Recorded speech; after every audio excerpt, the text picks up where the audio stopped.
Baik anak-anak, selamat pagi. Pagi. Baik, bismillahirrahmanirrahim. Assalamualaikum warahmatullahi wabarakatuh. Waalaikumsalam warahmatullahi wabarakatuh. Siapa yang ke sekolah hari ini? Hadir semua ya. Baik anak, kemarin kita belajar tentang coding dan kecerdasan artifisial ya. Nah, untuk materi sekarang kita akan belajar berpikir komputasional. Paham? Berpikir secara komputer. Tahu komputer? Nah, baik. Sebelum kita mengawali pembelajaran hari ini, silakan Pesta pimpin berdoa dulu. Iya, baca doa dimulai bismillah.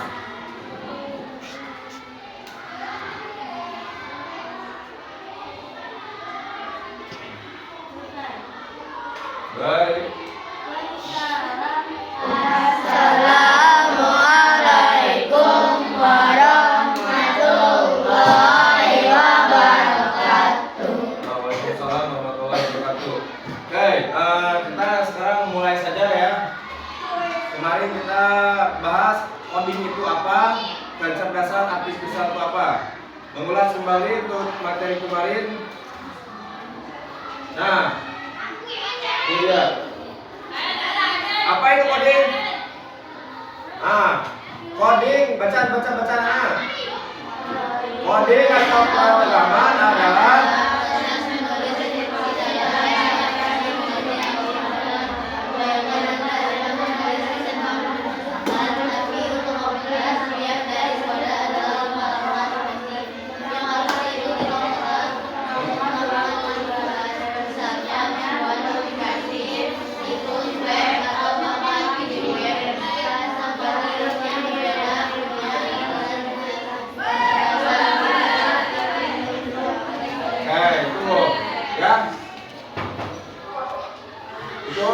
coding.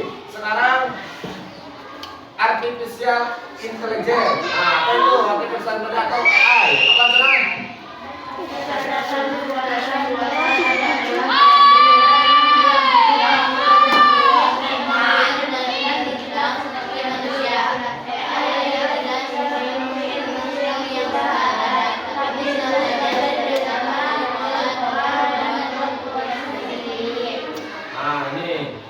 Jadi AI itu atau kecerdasan manusia itu ilmu komputer yang bertujuan untuk membuat mesin dapat berpikir dan bertindak seperti manusia. Sekarang ada robot yang seperti manusia. Seperti itu. Nah, sekarang kita akan belajar tentang berpikir komputasional. Apa itu komputasional? Nah ini adalah tujuan pembelajarannya, kalian nanti bisa memahami konsep berpikir komputasional, mampu menyusun langkah-langkah pemecahan masalah secara sistematis, dan dapat membuat algoritma sederhana menggunakan pseudocode atau diagram alur. Nah, itu tujuan pembelajarannya. Baik, anak, sebelum kita ke materi, kita explain dulu ya, ikuti apa yang ada di layar papan tulis. Nah, ini dia gerakannya, ikuti. Siap, 3, 2, 1, let's go. Pukul.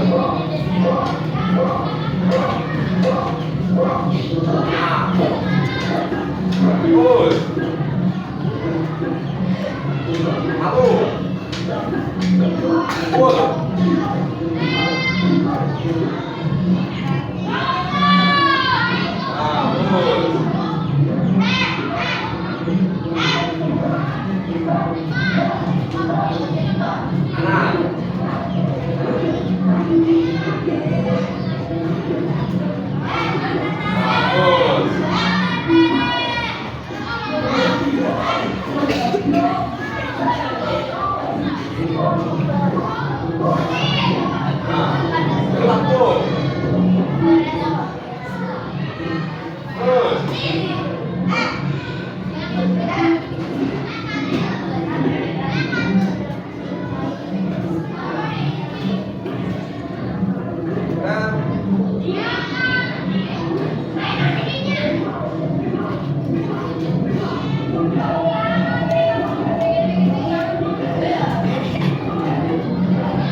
Silakan. Sekarang kita masuk ke materi inti, yaitu ada prinsip berpikir komputasional. Ada berapa cenah? Yang pertama ada yang kedua ada yang ketiga ada yang keempat ada.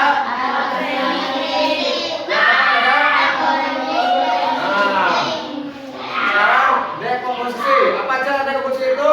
Memecahkan masalah kompleks menjadi bagian-bagian yang lebih kecil dan lebih mudah dikelola atau bisa dipahami dengan sederhana. Sebagai pemecahan masalah besar menjadi bagian yang kecil. Ini namanya dekomposisi. Terus yang kedua ada pattern recognition atau pengenalan pola. Apa cara pola?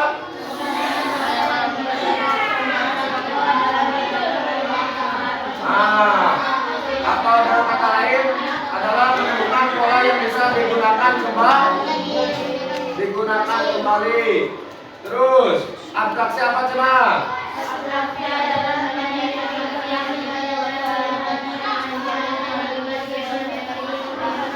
Dengan kata lain hanya terfokus pada informasi bagus.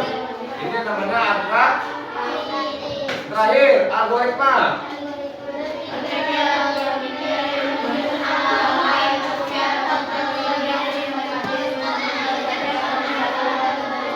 Bagus. Nah ini kita pelajari bentuk bukan sebagai dasar coding dan kecerdasan artifisial. Nah, kita masuk ke ini dia.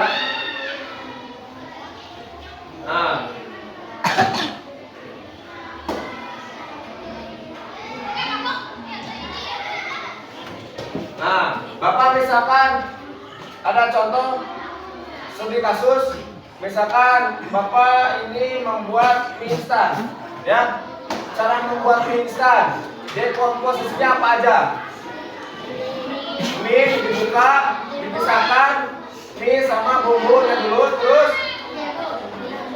yang direbus airnya dulu apa? Airnya dulu kan, baru dimasukkan. Assalamualaikum warahmatullahi wabarakatuh. Waalaikumsalam. Di sini kami kelompok 1 akan menjelaskan tentang membuat nasi goreng secara berpikir komputasional. Dekomposisinya proses memecah tugas besar membuat nasi goreng menjadi langkah-langkah kecil. Persiapan bahan: siapkan nasi dingin, potong bahan-bahan bawang merah, bawang putih, cabai, sosis atau ayam dan sayuran. Dan siapkan bumbu seperti kecap, garam, merica dan minyak goreng.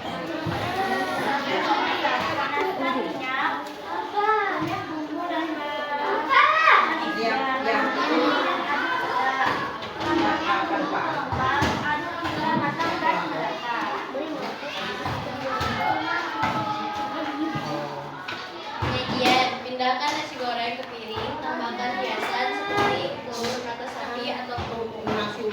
Ini ada pengenalan pola. Kita mengidentifikasi pola atau kesamaan dalam proses.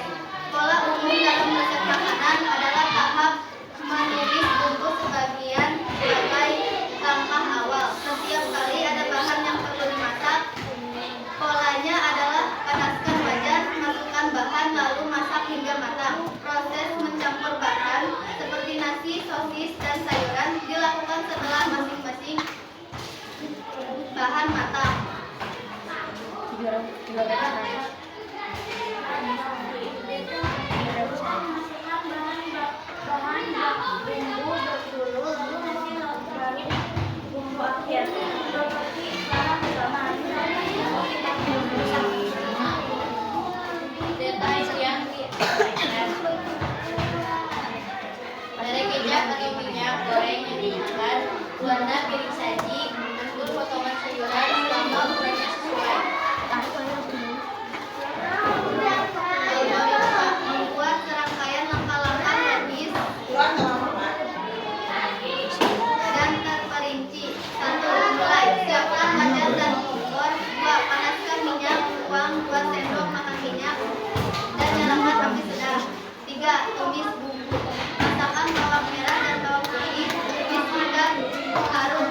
nasi goreng ke piring, matikan kompor, dan hias dengan telur mata sakit atau kerupuk.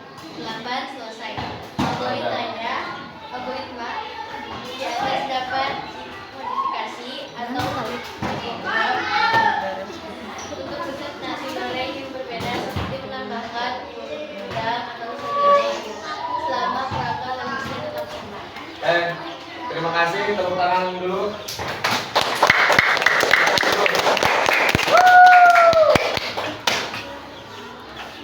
Parman. Nah, itu adalah cara membuat nasi goreng. Nah, contoh gambarnya seperti ini. Nah, kira-kira kita bisa membayangin nggak? Enak nggak? Lalu kalau misalkan algoritmanya salah, enak nggak nasi gorengnya? Misalkan nasinya dulu, bumbunya nggak dioseng dulu, enak nggak? Nggak. Nah itu makanya dalam kehidupan sehari-hari kita juga dalam belajar harus sesuai, ya, sesuai dengan susunannya. Jangan sampai salah mengartikan. Contohnya, ketika kalian pengen bisa bermain bola voli, yang harus kalian kuasai apa dulu? Teknik dasarnya dulu. Seperti apa? Passing bawah dulu harus bisa.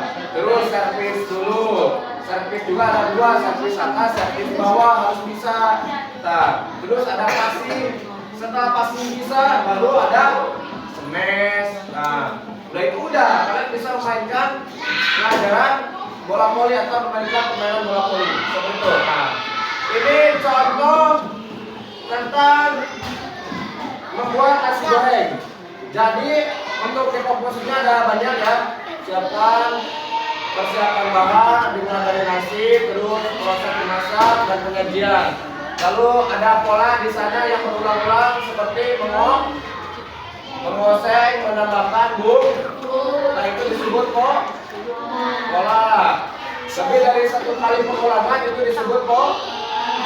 Terus ada atraksi, ada pentingnya seperti bumbu, nasi dan lain-lain itu harus penting ya.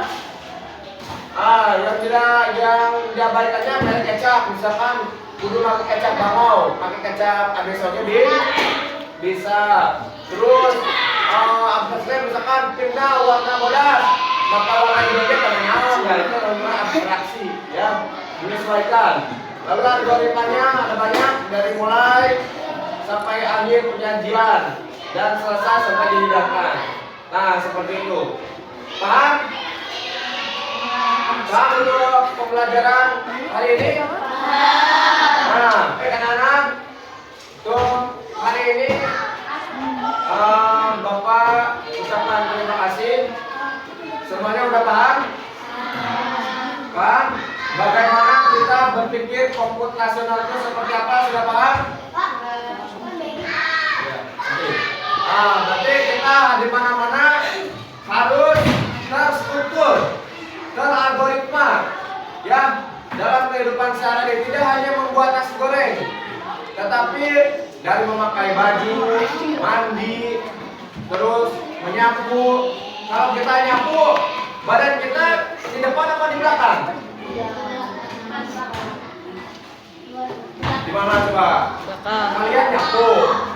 Posisi badannya di depan. Di belakang. Di depan. Karena kalau di belakang nanti pinjam lagi. Paham? Nah, itu alurnya. Ya. Untuk hari ini ada yang tanyakan? Tidak ada? Kalau tidak ada, Bapak ucapkan sekali lagi terima kasih.